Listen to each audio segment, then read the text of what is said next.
Olá, dando continuidade aí à nossa sequência sobre globalização e governança, nessa última aula sobre, no caso, as instituições aí financeiras e comerciais, a gente vai falar um pouco aí sobre a ideia da ascensão, do surgimento e da consolidação de instituições como a Organização Mundial do Comércio e o Fundo Monetário Internacional. Vamos ao quadro?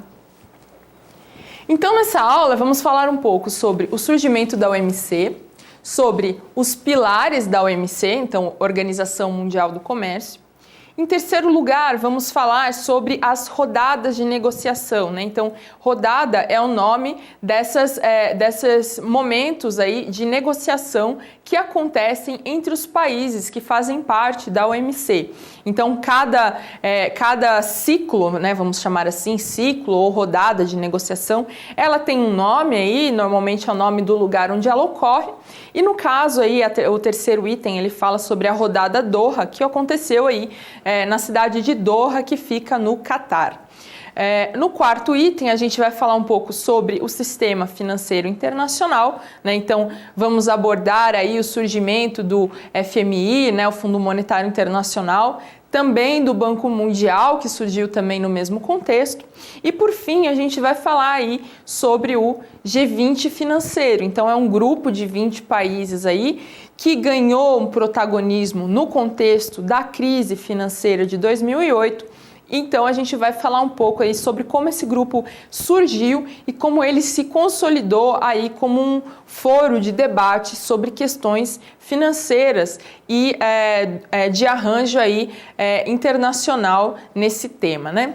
Então, essa aula ela é muito importante porque ela vai trabalhar aí uma dimensão significativa aí da realidade internacional, que é a dimensão aí relacionada ao sistema financeiro e ao sistema comercial, né? Então, como é que os países hoje, eles entram em acordo, né, para saber quais regras de comércio eles utilizam, né? Então, como é que funcionam essas regras? Porque a gente sabe, né, que no mundo não existe uma autoridade supraestatal que mande no mundo, né? Então, quem é que estabelece essas regras de comércio entre os países, né? Então, isso é uma questão aí que a gente vai problematizar na aula de hoje. E além disso, quando se trata de sistema financeiro, ou seja, se um país está precisando de recursos internacionais, né, ele precisa aí, por exemplo, de empréstimos, né, então está faltando dinheiro para ele, a quem que ele pode recorrer, né? Então a gente vai ver como é que surgiu essa lógica aí do FMI, né? Então a gente vai ver um pouquinho que essa criação desse sistema, tanto do sistema financeiro quanto do sistema comercial, eles estão diretamente ligados aí ao final da Segunda Guerra Mundial e a tentativa de reconstruir um mundo aí um pouco diferente, né? Então, para evitar aí essas competições comerciais, né, que desencadearam, por exemplo, a Primeira Guerra Mundial, né? Então, como vocês sabem, a Primeira Guerra Mundial, que começou aí em 1914, ela teve aí questões geopolíticas, mas ela envolveu também essa dimensão aí de disputas econômicas, né, entre os países. Então, aí a gente vê que a criação desse arcabouço financeiro e comercial, ele vai aí ter um diálogo direto com os acontecimentos precedentes aí do fim da Segunda Guerra, né? E ele é muito importante para entender o quê? Que a gente hoje trabalha com instituições que foram criadas no final da Segunda Guerra Mundial. Aí vocês vão me perguntar, mas professor, essas instituições que foram criadas aí em 1944, né? Entre 44 e 50, na verdade, né? Essas instituições que foram criadas nesse período, elas respondem ainda ao que acontece na realidade de hoje, né? Então a gente vai ver que elas passaram por algumas modificações, né? Por exemplo, a Organização Mundial do Comércio, ela não foi criada naquela época, ela foi criada em 95, né, 1º de janeiro de 1995, mas ela tem aí uma lógica conceitual que foi gestada naquele período. Então, ao longo da aula, a gente vai ver aí que, na verdade, hoje, a gente tem aí uma tensão, né? Então, a gente tem instituições que foram criadas com a lógica desses países vencedores aí da Segunda Guerra Mundial, mas que hoje, frente a países emergentes, que têm novas agendas, que enfatizam a promoção do desenvolvimento, essas instituições elas têm a necessidade de serem reformadas. É isso que a gente, quando liga a televisão e fala reforma do FMI, o que é isso, né? A gente está falando de uma instituição que foi criada em 1944, na qual ainda os países desenvolvidos, né, Estados Unidos, por exemplo, tem aí um protagonismo muito maior do que os outros países, né? Então, essa reforma ela vem no sentido aí de atualizar para o século XXI, né? Porque afinal estamos aí avançados no tempo, né? Mais de 70 anos aí que essas instituições foram criadas, então está na hora de renovar. É disso que a gente vai tratar hoje.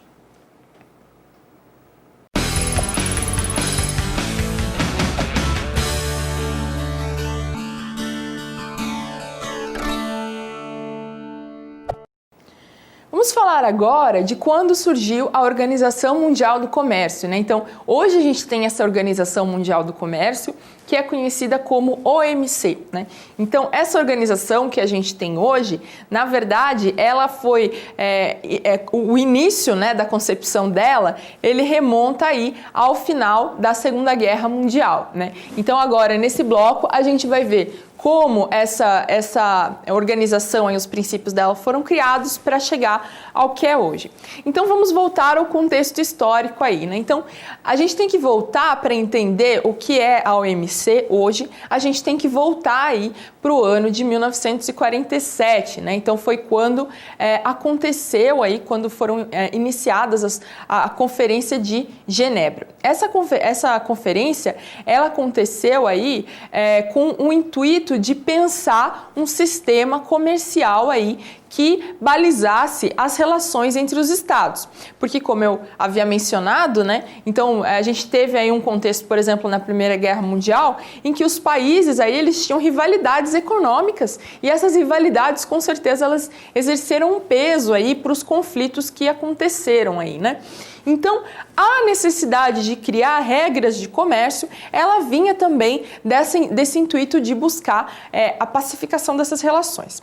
Pois bem, então esses países eles se reuniram nessa conferência no ano de 1947 e eles buscaram criar aí um sistema de regras que buscasse aí abalizar o comércio internacional entre esses países, né? Então, esse conjunto de regras, né, então foi um acordo que eles fizeram no ano aí de 1947, que foi chamado de GATT. Ele é conhecido como GATT porque ele vem da sigla em inglês, que é o General Agreement on Trade and Tariff. Então, é o Acordo Geral de Tarifas e Comércio. Então, por isso, GATT. Pois bem, esses países firmaram aí um acordo, então, que teria o intuito aí de promover o livre comércio, né? Então, mais para frente a gente vai ver um pouquinho os princípios dele, mas basicamente tem algumas lógicas, assim, elementares que pautam esse acordo, né? Então, por exemplo, no comércio mundial, por exemplo, tem essa lógica que se eu estou comerciando com um país A e tem um outro país B que chega para comerciar comigo, será que eu posso tratar o país A diferente do país B? Existem algumas exceções, mas a verdade é que você não pode discriminar um país do outro, né? Então, na verdade, futuramente, né, esse acordo aí, ele foi flexibilizado para que quando um país estivesse em desenvolvimento, ele poderia ter aí alguns benefícios, né, justamente por causa dessa falta aí de desenvolvimento. Mas, via de regra, né, o comércio internacional, esse acordo que foi assinado lá em 47, 47, ele traz que os países deveriam ser tratados em bases igualitárias, né? Você não poderia aí tratar uma nação mais favorecidamente do que outra nação, né? Da mesma maneira que você não poderia discriminar os produtos aí de países, né? Então, por exemplo, eu não posso pegar o produto de um país que por algum motivo eu não goste e esconder ou fazer alguma coisa assim, não posso tratar ele de maneira diferente. Então, esse acordo, né, que foi assinado em 47, ele trazia os princípios básicos para os estados comerciarem. Então, vocês vejam que aquela pergunta que a gente colocou, né, no início da aula, né? Mas como que pode, né? No mundo hoje são estados, né, independentes, né? Não existe um estado que mande nos demais estados, não existe uma autoridade supra aí estatal. E, no entanto, esses países têm regras, né, para balizar o comércio entre eles. Como é que isso é possível? Isso é possível porque eles fizeram um acordo, então todos eles se comprometeram a seguir essas regras para guiar aí um bom comércio, vamos dizer, né?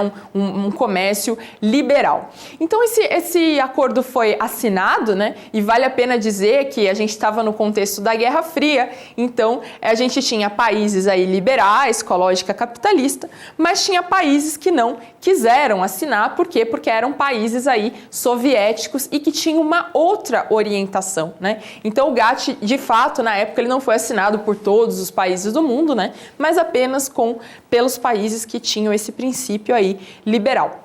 Muito bem, o GATT foi assinado, mas essa conferência ela avançou, porque na verdade ela queria criar uma organização internacional do comércio. Então a conferência fala, vamos criar essa organização, seria uma organização que facilitaria aí a aplicação dessas regras, que os estados poderiam dialogar e muito bem, vamos criar essa organização internacional do comércio. E ela aconteceu? E eu digo para vocês que não. Por quê? Porque para essa organização acontecer, né, a OIC, né, que foi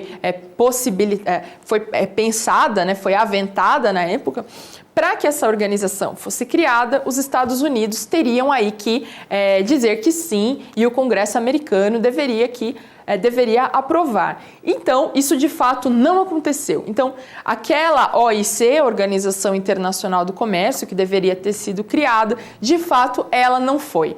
E aí, como é que ficaram os países, né? Os países esperavam uma organização e ela não aconteceu. Ora, eu digo para vocês que o GATT, aquele Acordo Geral de Tarifas e Comércio, ele passou a reger o comércio internacional. Então, os países ficaram com um acordo que ele foi feito para ser provisório. Então, os países eles não queriam ali uma coisa definitiva. Eles queriam, de fato, era uma organização. Então, de 1947 até 1994, o GATT, esse acordo geral, ele regulou o comércio internacional. E foi apenas em 95, em 1º de janeiro de 1995, que os países realmente concordaram em criar uma organização internacional, agora sim, uma organização internacional para reger o comércio. Mas olha, professora, qual a diferença, né? Um acordo e uma organização, o que isso muda na minha vida, né? O que a gente diz que no âmbito internacional, né, quando você cria uma instituição, o que é uma instituição? Uma instituição é um órgão, uma entidade que tem lá uma diretoria, tem um secretariado, tem as regras, tem um lugar para discussão, né? Você dá aí uma materialidade, você fortalece aquele conjunto de regras. Então não é só um conjunto de papéis, mas é toda uma construção jurídico-normativa aí que vai dizer, olha, esse tema aqui realmente ele está aí no mais alto nível aí entre os estados, a ponto de ter uma organização. Então, quando a Organização Mundial do Comércio surge em 95, ela materializa aí a importância dessas regras, né? Então, ela realmente diz, olha, não é um acordo provisório. O GATT era um acordo provisório. Então, a OMC, né, que é a Organização Mundial do Comércio, pega o GATT, que são essas regras, ele joga fora, ele fala, agora o GATT não vale mais? Não, pelo contrário, o GATT continua a valer no âmbito aí dessa nova organização que surge, né? Então vamos aos slides para resumir um pouco? Então, em 1947, a gente tem a criação do GATT, Em 1948, a gente tem a Conferência de Havana, me desculpe, eu falei Genebra, foi em Havana, desculpe. Essa organização, ela não cria a Organização Internacional de Comércio, né?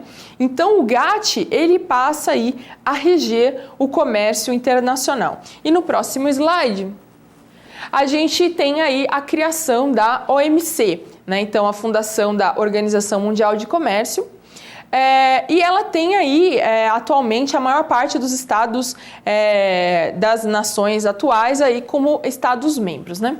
Então a gente viu que a OMC, ela parte de um debate que começa aí no final da Segunda Guerra, né? E ele vai até os dias de hoje, né? E é bem interessante que ele foi feito aí no contexto da Guerra Fria. Falando mais uma vez sobre o nome da conferência, né? Por um momento eu me confundi, mas a conferência se chama realmente Conferência de Havana, onde foi criada o GATT. E aí vocês vão me perguntar, mas Havana, professora? Havana, aquela de Cuba? Eu falo, Cuba mesmo, porque na época, né, nesse período, Cuba não era um inimigo dos Estados Unidos ainda, né? A gente tem que lembrar aí que a Cuba muda o status aí na década de 60, né? Para se vir aí para o regime soviético, mais assim dizer, né? Nessa época ainda, Cuba ainda tinha um outro regime, né? E nesse caso, a conferência aí que criou o sistema que a gente conhece hoje, né? Criou os pilares desse sistema, ele começou aqui na nossa vizinha praticamente. Não foi tão longe, né? Na Europa, foi aqui mesmo, em Cuba, na Conferência de Havana. Então é isso, realmente, atualmente, a OMC, ela rege aí as regras do comércio mundial, né? E ela tem, inclusive, um diretor-geral, que é o Roberto Azevedo, ele foi reconduzido à diretoria da OMC, né? Então ele já está aí, ele não atua em nome do Brasil, mas ele é um brasileiro que foi reconhecido aí pela sua atuação internacional, né? E que hoje ele está lá defendendo os interesses aí da liberalização do comércio mundial, né? Ou seja, que os países não coloquem tarifas, que não devem, que não impeçam aí o comércio, que não façam aí práticas discriminatórias.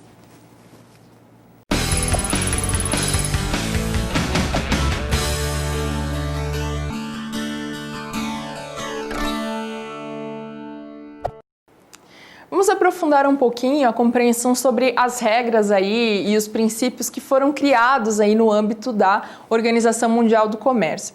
Então, eu havia abordado, né, no bloco precedente, que essa organização, então, ela vai criar regras para regular aí o comércio entre os países, né? E que tipo de regras são essas? Vamos ao quadro? Então, o primeiro pilar da Organização Mundial do Comércio são negociações para liberalização do sistema de comércio internacional. O segundo pilar seria a revisão periódica das políticas comerciais nacionais. Então, nesse contexto, né, da OMC, o que acontece? O princípio básico, né, da OMC é que os países não tenham travas desnecessárias ao comércio. E no que eu estou falando quando eu falo de travas? Por exemplo, se você tem dois países, né, que tem aí a produção de algum produto, por exemplo, algodão, né, ou por exemplo, milho, algum outro produto assim. Se esses países, eles produzem aí seu produto e se eles vão para o comércio internacional, os dois querem competir em bases iguais, certo? O que acontece, porém, quando o governo de um país começa aí a dar dinheiro, né, para aqueles produtores ou comprar uma parte da produção? O que acontece nesse caso? Acontece que um país que está recebendo dinheiro acaba tendo vantagens, né? E são vantagens que vêm porque o produto dele é melhor? Não necessariamente, né? Então, é o tipo de apoio que o Estado pode dar que pode gerar aí uma diferença entre esses comerciantes, né? Então, entre esses produtores.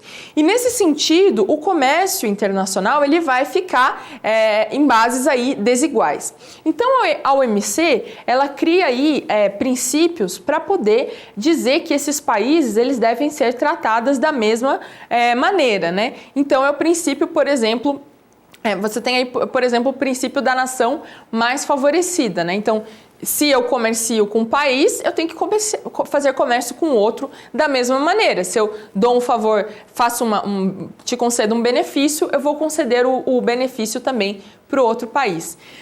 e também outros princípios que vão ajudar aí a facilitar esse comércio.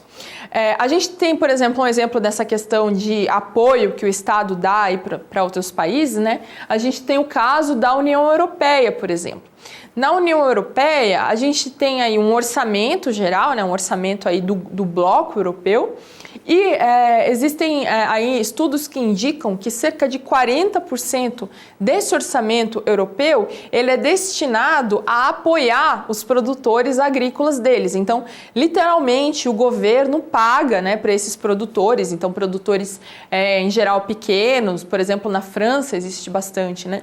E o que acontece? Então, esse é um tipo de subsídio que pode gerar aí distorções nesse comércio internacional, porque igual eu falei, o Brasil também tem aí produção de diversos produtos agrícolas, né? E o que acontece se outros produtores acabam sendo pagos pelos outros governos e recebem muitos benefícios, né? Então você cria aí uma desigualdade, né? E isso pode ser prejudicial.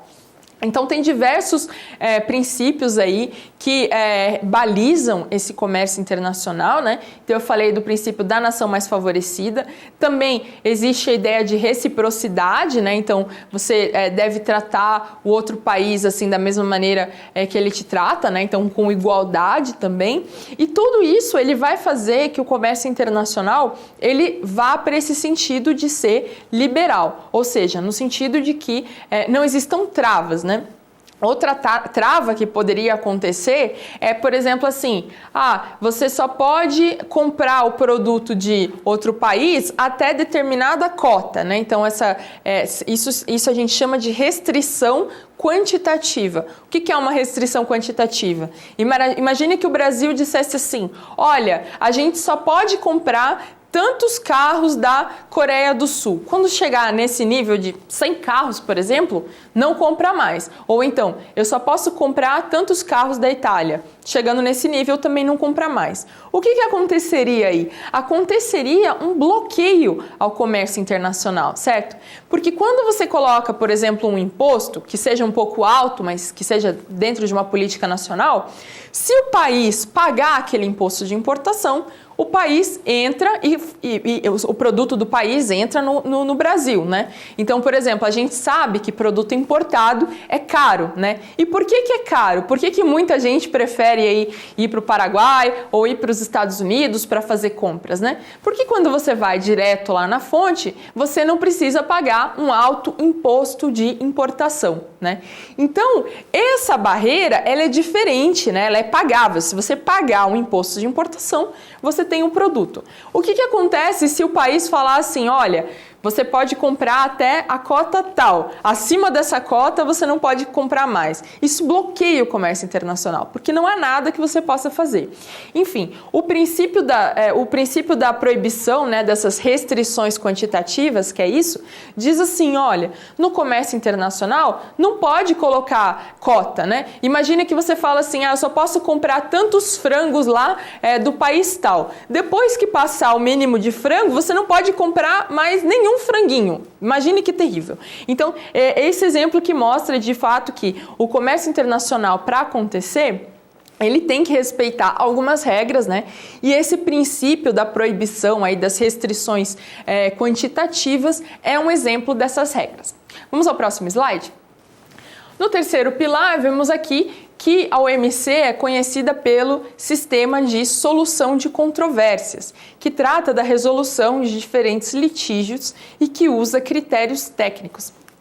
Uma coisa muito interessante, e talvez seja um dos grandes ganhos aí da OMC, é o fato que ela permite que países que estão insatisfeitos com o tratamento que recebam de outros países, né, no âmbito comercial, que esses países eles possam aí conversar, negociar, né, e nesse contexto os critérios técnicos vão prevalecer. Então a OMC, né, ela tem aí esse sistema de solução de controvérsias. Então é um sistema que permite que os países, por exemplo, se um país acha que foi discriminado com relação a outro país, né, então ele vai até a OMC, chama esse país discriminador, né? Então, por exemplo, o Brasil teve um caso assim, um caso não, teve vários casos, né? Mas eu vou citar o exemplo do contencioso do algodão. Então, foi quando o Brasil entrou contra os Estados Unidos na OMC. Por quê? Porque o Brasil achou que os Estados Unidos estavam praticando aí práticas, né, antiliberais de comércio com relação ao algodão brasileiro. Então, os dois países foram para a OMC, negociaram e, nesse contexto, os Estados Unidos perderam aí o litígio e foram obrigados, inclusive, a indenizar o Brasil, porque percebeu-se que, de fato, os Estados Unidos estavam aí fazendo práticas indevidas, né? Então, estavam subsidiando a produção interna de algodão de uma maneira que estava sendo prejudicial ao Brasil. Então a gente vê que é um cenário muito interessante, que é um cenário que permite que um país desenvolvido vá e perca contra um país em desenvolvimento numa questão, e isso seguindo regras que foram pré-acordadas de comércio internacional. Então a OMC tem esse mérito porque ela tem um arranjo que faz que valha apenas o critério técnico, não importa se o país são os Estados Unidos, ou se é a Itália, ou se é a Alemanha. Se desobedeceu aquela regra, ele vai ser realmente condenado, porque os juízes lá, eles adotam essa imparcialidade, e na verdade é importante dizer que os juízes são os próprios estados, só que a regra que vale lá dentro, né, é uma regra que diz assim: a decisão só vai ser rejeitada se todos os países aí não concordarem, né? Então, é muito difícil, realmente, de uma decisão técnica ser reprovada, né? Então, esse contexto da OMC, ele realmente faz brilhar os olhos, porque ele fala assim, olha, não é só de poder militar, econômico que vive o mundo, né? Então, você tem um mundo em que, dentro da OMC, que essas regras de comércio internacional, elas são realmente objetos aí de negociação, de debate, e que a voz dos países desenvolvidos, elas podem, a voz dos países em desenvolvimento, elas também valem nesse contexto.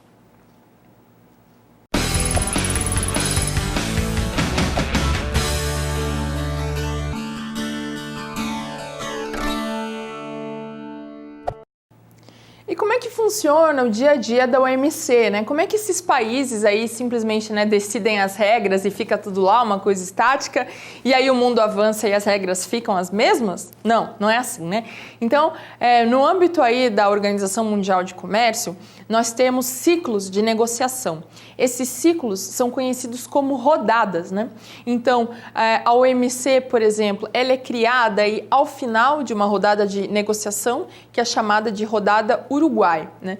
E atualmente a primeira rodada de negociação, que é a que a gente está, é a rodada do desenvolvimento, né? Então vamos ao quadro?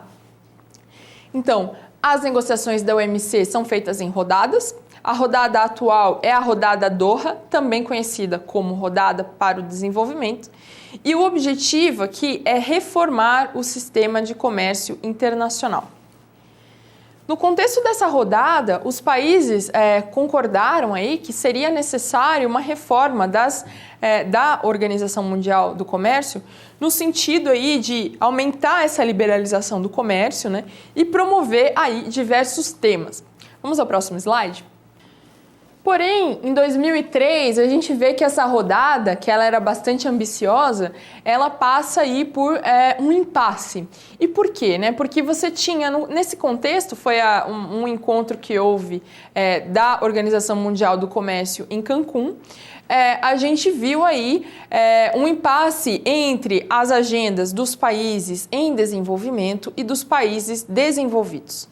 Nesse contexto, houve aí uma liderança, um protagonismo, né? E houve a criação do G20. Então, como que aconteceu isso?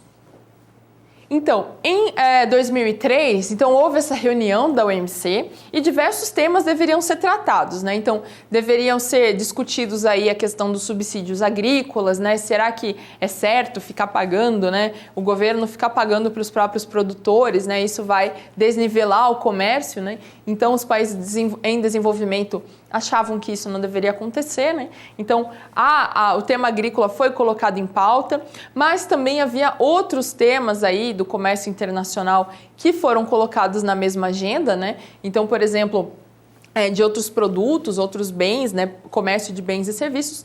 E aí o que aconteceu? No âmbito dessa agenda, houve uma polarização, uma divisão entre os países desenvolvidos e os países em desenvolvimento, justamente no que se refere a essa questão agrícola, né? Então, o que houve? Houve esse embate, porque, por exemplo, a União Europeia é um bloco, né, que pertence, aliás, à Organização Mundial de Comércio, né? E a União Europeia diz assim, olha, a gente não gostaria de parar realmente a política que a gente vem fazendo, né? Que tem até o nome, né? A Política Agrícola Comum, a PAC, né? Então a gente não gostaria de realmente parar o nosso perfil comercial. E aí realmente houve essa divisão, né, entre os países. E essa divisão fez que o Brasil e a Índia, né, eles buscassem unir outros países em desenvolvimento, por exemplo, da Ásia, da África e da América Latina. E esses países aí formaram um grupo que ficou conhecido como G20 comercial. Então, é interessante que vocês fiquem atentos aí às nomenclaturas, porque existem vários grupos, né, coalizões, os Gs, né? A gente já falou aí do G4, que é sobre reforma aí do Conselho de Segurança, G20 financeiro, que é um outro que a gente vai ver também, mas nesse contexto da rodada Doha, então a gente tem a formação do G20 comercial. Guardem bem, G20 comercial. E do que se trata esse G20 comercial? Vamos ao quadro? O G20 comercial são os países emergentes que estão em busca do cumprimento do mandato agrícola da rodada Doha. Então, esse grupo, na verdade, é um grupo de países que acredita que o comércio agrícola ele deve acontecer em bases mais equânimes, mais justas. E por quê? Porque a gente sabe, né, que os países em desenvolvimento, eles podem aí estar em transição para economias mais modernas, mais industriais, mas que a agricultura ainda tem um papel fundamental na maior parte da pauta comercial deles, inclusive da pauta brasileira, né? A gente sabe que a soja, por exemplo, é um dos grandes carros-chefe da nossa economia, né? Então, a gente sabe que ter um comércio agrícola justo é importante para o Brasil. Por quê? Porque Brasil e outros países, né, que formam esse grupo. E por que é importante? Porque quando um outro país está fazendo aí política de subsídio, está dando dinheiro aí para os produtores, o que acontece? O Brasil está perdendo o mercado. O Brasil deixa de vender aí seus produtos agrícolas. Então esses países, eles se juntam. E por quê? Porque eles buscam aí trazer melhorias para o comércio internacional que sejam benéficas para esses países em desenvolvimento. E qual que é o cenário hoje, né?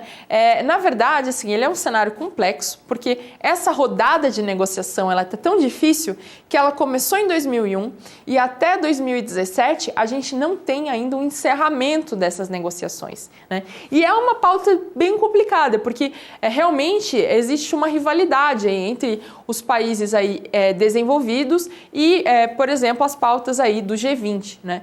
Comercial. Então, realmente é uma negociação que ainda está para avançar, né?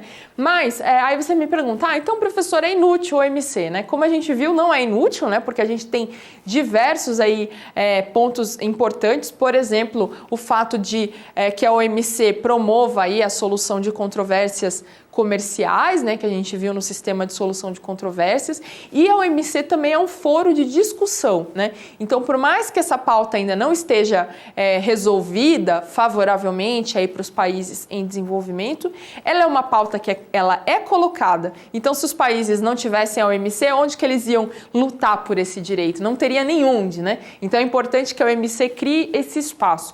E, além disso, a OMC está fazendo ações importantes. Por exemplo, em 2015 foi aprovado aí um acordo de facilitação do comércio que visa a desburocratizar aí, a tirar barreiras burocráticas no comércio mundial, e estima-se que isso tem um potencial aí de trazer $1 trilhão de comércio no longo prazo. Então, assim, a OMC ela tem um papel fundamental, a agenda de Doha, né, essa rodada Doha, ela está num momento de dificuldades ainda não foi resolvida, mas esse é o caminho do debate, porque eventualmente aí os países vão chegar num acordo.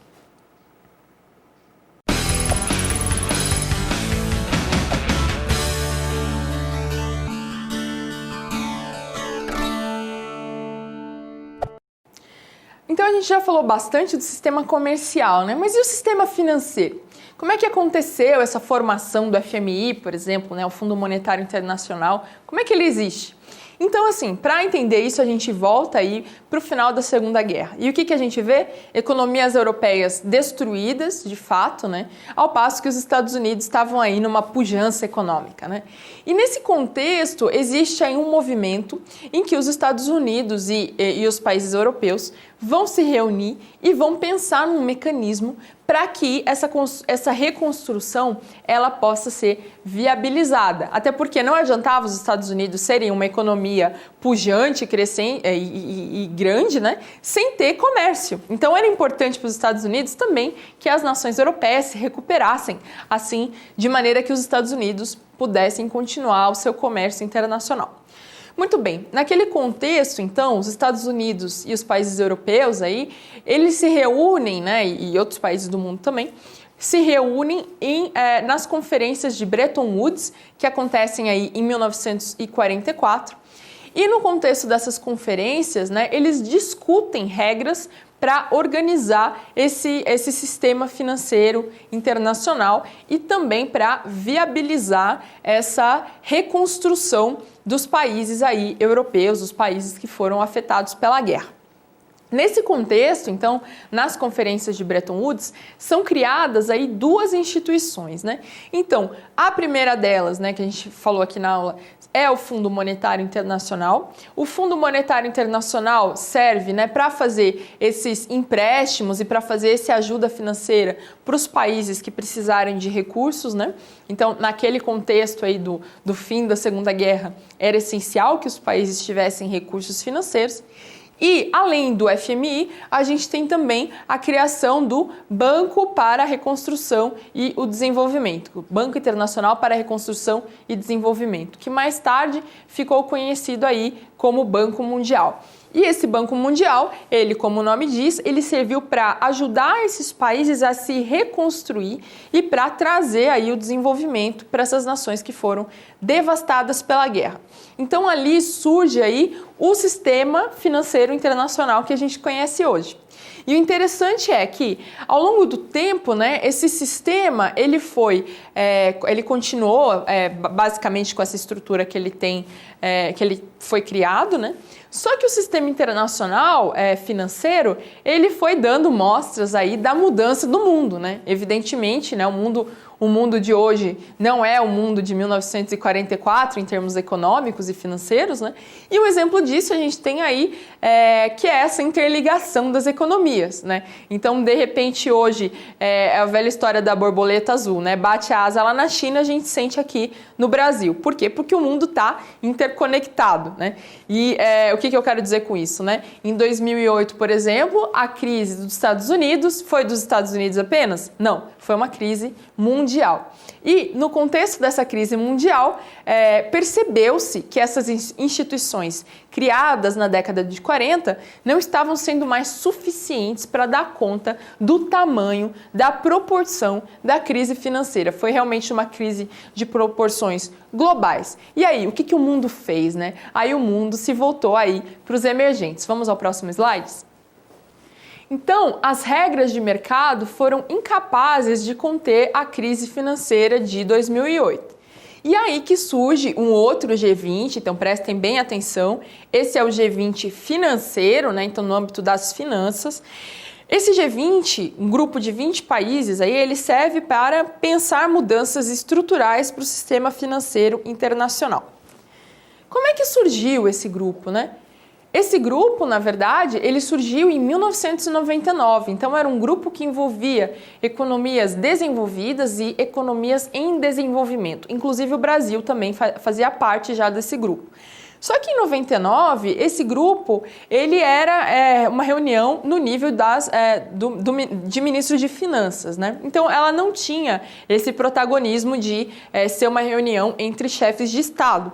Nas relações internacionais, isso tem uma importância, né? Então, quando você passa aí entre uma reunião de ministros e uma reunião de chefes de Estado, você percebe aí que o tema ganhou mais importância internacional. Então, em 99, você tinha aí uma reunião de ministros.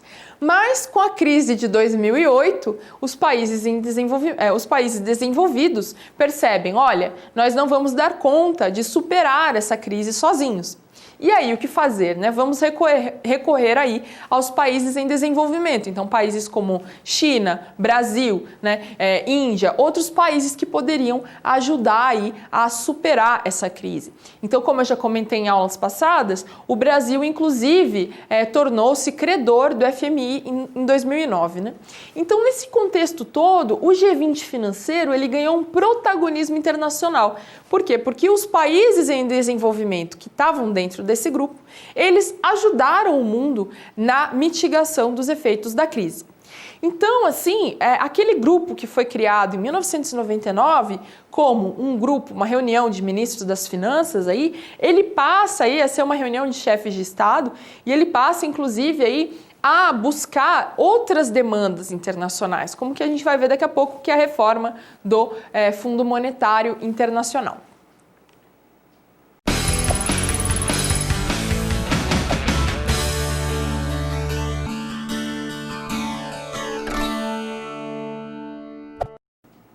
Vamos falar um pouco mais, então, sobre o G20 financeiro, né? Então, a gente já viu como que esse bloco se constituiu, né? Então, ele nasce em 99, né? Então, foi no contexto aí em que várias crises econômicas, né, e financeiras aconteceram no mundo. Então, houve a crise do México, a crise asiática, a crise na Rússia. Então, várias crises econômicas, e esses países, eles começaram a se reunir aí para debater o que poderia ser feito nesses contextos, né? Então, esse grupo nasceu em 99 e em 2008, no contexto aí da crise que aconteceu aí no contexto dos Estados Unidos e se alastrou para o mundo todo, então o G20 financeiro, ele ganha aí esse destaque global. Vamos ao quadro?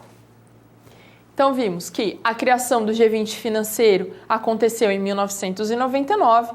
Em 2008, esse grupo ele ganha protagonismo internacional, ganha destaque internacional, né? E ele é alçado aí a categoria de fórum relevante aí para discutir temas econômicos e financeiros internacionais. Esse grupo, então, ele vai atuar não apenas aí nesse contexto da mitigação da crise, mas a gente vai ver também que, posteriormente, esse grupo ele passa a ser ativo no sentido de demandar reformas das instituições aí, que foram criadas no contexto da Segunda Guerra, né? Então, inclusive a reforma do FMI. E do que a gente está falando, né, quando fala de reforma do FMI? Então, como eu mencionei já também em aulas passadas, o FMI ele é formado aí por um grupo, né, de estados que vai decidir aí para quem empresta os recursos, como empresta e tudo mais. E nesse contexto, existem países que mandam mais e existem países que mandam menos, né? Mas basicamente, se você manda mais, você consegue aí definir as regras, né? Você consegue obter mais recursos, né? Então é interessante para o Brasil buscar mandar mais, né, nesse contexto. Então, o G20, né, e o Brasil dentro do G20 financeiro, ele passa a atuar aí também no sentido de propor reformas para o FMI, né?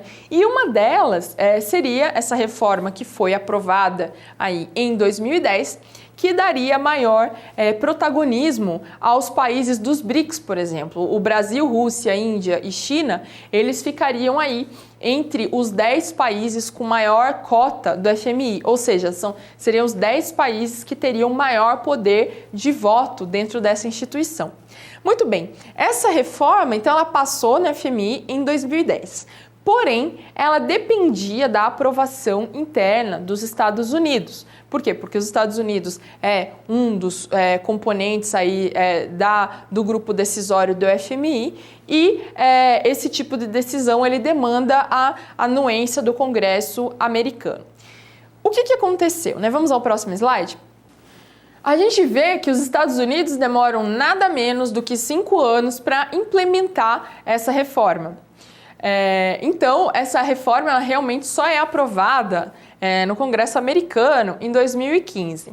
E aí é um movimento interessante, né, porque nesse contexto, né, imaginem vocês, né, tanto Brasil, Rússia, Índia, China e África do Sul, né, que são os BRICS, eles ficaram esperando aí 5 anos, né, para uma decisão positiva dos Estados Unidos, né? Então, 5 anos de espera. O que os países fazem aí precisando, né, de recursos, precisando de mudanças, né, querendo mudanças internacionais, né? Eles vão ficar simplesmente esperando? Então, não, né? Então, os BRICS, eles criaram nesse contexto, né, aquelas duas instituições que eu havia mencionado para vocês. O Banco de Desenvolvimento do BRICS e o Arranjo Contingencial de Reservas. Então, são meios, né, que esses países teriam para ter mais fontes de financiamento internacional.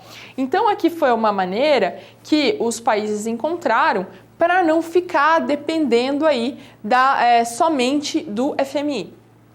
Então, a gente viu nesse bloco que a gente tem aí um protagonismo, né, do G20 financeiro, né, que esse protagonismo ele vai levar realmente a reformas no FMI. E essas reformas no FMI, elas fazem que hoje o Brasil esteja entre os 10 maiores cotistas do FMI, ou seja, o Brasil está entre os 10 países com maior poder de voto na instituição, né? Então isso mostra o quê? Isso mostra que o Brasil ele está querendo aí ter maior participação na governança global, internacional, financeira, né? Então aí a gente lança a mão do conceito de governança global, né? E, por outro lado, a gente vê que os BRICS também, eles participam da construção dessa nova governança, né? Na medida em que eles não esperam aí que o FMI seja reformado para começarem eles próprios outras formas aí de pensar essa realidade internacional, né? Então, por meio aí do Banco de Desenvolvimento dos BRICS e do Arranjo Contingencial de Reservas, né?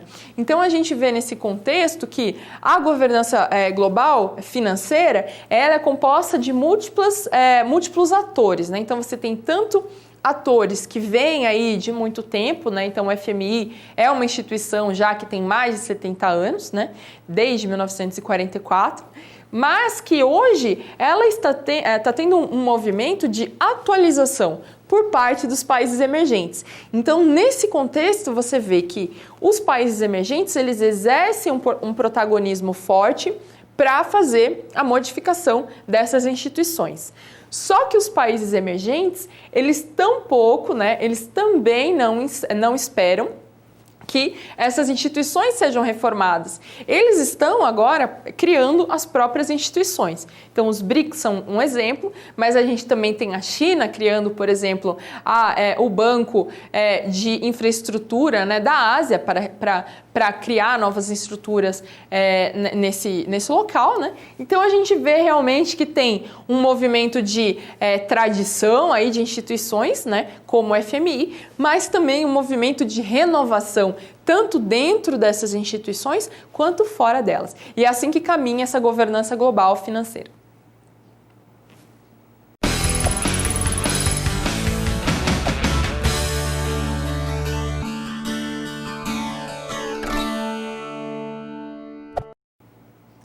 Então, a gente falou bastante dos BRICS, falamos como eles criaram em novas instituições para realmente ter novos recursos de financiamento, né? E agora, nesse bloco, a gente vai falar um pouco sobre a criação do NDB, que é chamado de New Development Bank, ou Banco de Desenvolvimento dos BRICS. Vamos ao quadro? Então, o novo Banco de Desenvolvimento dos BRICS entrou em vigor em 3 de julho de 2015, com o objetivo de promover o financiamento de projetos de infraestrutura e desenvolvimento. Conforme comentamos, a ideia dos BRICS eles não deveriam simplesmente ficar esperando aí financiamento por meio das instituições financeiras tradicionais, né? Então a ideia era criar mais oportunidades aí, mais alternativas de financiamento, né? Então esse banco, o objetivo dele é o seguinte, possibilitar não apenas aos países dos BRICS, mas também a outros países em desenvolvimento que assim o desejem, que eles tenham mais acessos a recursos financeiros, né? Então, por exemplo, se os países querem fazer aí projetos de infraestrutura, projetos para geração de novas fontes renováveis de energia, né? E outras formas aí que avancem o desenvolvimento, e se eles precisem desses recursos, eles podem ir para esse banco. Então, vocês me perguntam, mas então quer dizer que o Banco de Desenvolvimento dos BRICS foi criado para substituir o FMI? Não, né? Então, eles deixam bem claros que esse banco, ele foi criado, então, para fazer um complemento aí aos BRICS. Então, se antes os países podiam escolher FMI ou não sei, então agora a gente pode escolher o FMI, o Banco de Desenvolvimento dos BRICS e outras opções. Então, aqui a gente tem uma opção alternativa aí para esses países que estão em desenvolvimento. Vamos ao próximo quadro? Então, o Banco dos BRICS fortalece a governança global financeira, né? E por quê? Porque ele constitui uma alternativa de financiamento e a gente vê aí, claro, o exemplo no âmbito das energias renováveis, né? Então, o Brasil mesmo já teve aí aprovado o projeto para fazer energias renováveis aqui, né? Então, com o fundo desse banco, esse foi uma aprovação recente desse Banco de Desenvolvimento, e a ideia é que esse banco passe a apoiar aí outras iniciativas de desenvolvimento em outros países que assim o precisem. Então a gente vê aí, como a gente falou, né, que esse banco ele ajuda aí a fortalecer essa governança financeira, na medida em que você tem aí uma outra alternativa aí para esses países que precisam, né? Então, qual é a bandeira do Brasil hoje, né? A bandeira do Brasil hoje é que essas instituições tradicionais, elas precisam ser reformadas, né? Então, o FMI é uma instituição que precisa ser reformada porque os países em desenvolvimento querem ter também uma voz nesse âmbito. Isso não impede, no entanto, que o Brasil busque outras alternativas para a procura do seu próprio desenvolvimento, né? Então, entrar no BRICS e criar esse banco que vai também apoiar outros países aí em desenvolvimento é uma bandeira do Brasil e dialoga aí com o princípio do Brasil, como eu já mencionei, de atuar pela via multilateral. O Brasil não quer fazer as coisas sozinho e adotar uma postura isolacionista, né? O Brasil quer, ao contrário, buscar países que tenham aí problemas comuns e buscar o enfrentamento comum dessas soluções. Vocês vão ver muito isso na prática, né? Então, eu recomendo para vocês aí, né, internacionalistas, estudantes dessa área, que vocês busquem, inclusive, o site do Ministério das Relações Exteriores e busquem aí ler os discursos, ler as novidades, tem lá as notas à imprensa que sempre trazem novidades nesse sentido. E aí vocês vão perceber que quando o Brasil fala de BRICS, quando o Brasil fala de G20 financeiro e de G20 comercial, né, que são coisas diferentes, mais uma vez, né, vamos enfatizar, quando o Brasil fala de tudo isso, o Brasil está falando em atuação multilateral, né? Ou seja, diversificar parcerias, ter vários parceiros, e isso é bom para o Brasil e é bom aí para promover uma nova forma de governança global.